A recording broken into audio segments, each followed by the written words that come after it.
तो निश्चय ही वह नकली आदमी है, वह लोभी आदमी है, वह लालची आदमी है। उससे बचकर रहो, वह समाज को बेच देगा और बेच भी रहा होगा। कि राजस्थान और मध्य प्रदेश दोनों प्रदेशों में हमने बहुजन समाज पार्टी को, बहन कुमारी मायावती जी को खुला और बिना शर्त समर्थन किया है। वो गद्दार ही कहेगी।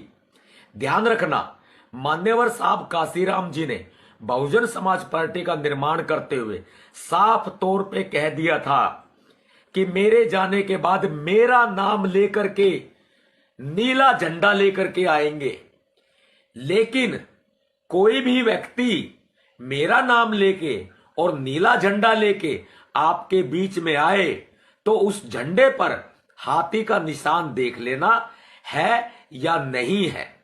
यदि उस झंडे पर हाथी का निशान नहीं है तो निश्चय ही वह नकली आदमी है, वह लोभी आदमी है, वह लालची आदमी है। उससे बचकर रहो, वह समाज को बेच देगा और बेच भी रहा होगा। मैं किसी के ऊपर कटाक्ष नहीं कर रहा, ना मैं किसी की बुराई कर रहा हूं और ना मैं किसी की टांग खिंचाई कर रहा हूं। मैं सिर्फ मान्यवर साहब काशीराम जी, जो हमारे महापुरुष है, उनके द्वारा कही गई बात को आपको याद दिला रहा हूं। बहुजन समाज पार्टी के अलावा किसी अन्य को वोट देने से पहले अपने हाथों को कटवा लेना। बार बार कहते हो ना कि हम वोटर लिस्ट से नाम कटवा लेंगे। वोटर लिस्ट से नाम कटवाने की जरूरत नहीं है। बहुजन समाज पार्टी को अगर वोट ना दे सको तो अपने हाथों को कटवा लेना। बहुत कड़वी बात कह रहा हूं मैं आपको। और जिन्होंने महापुरुषों की कुर्बानियों को नहीं पढ़ा, मान्यवर साहब काशीराम जी की कुर्बानियों को नहीं पढ़ा, वो पढ़ लो। मान्यवर साहब काशीराम जी ने चमचा युग किताब लिखी है। उस चमचा युग किताब को खोलो और उसको पढ़ो। कितनी बड़ी बड़ी लाखों रुपए की बात कही है मान्यवर साहब काशीराम जी ने।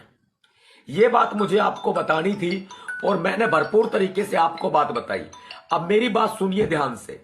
मेरा है राजस्थान दौरा और इसके बाद फिर आऊंगा, पहले भी आता रहा हूं।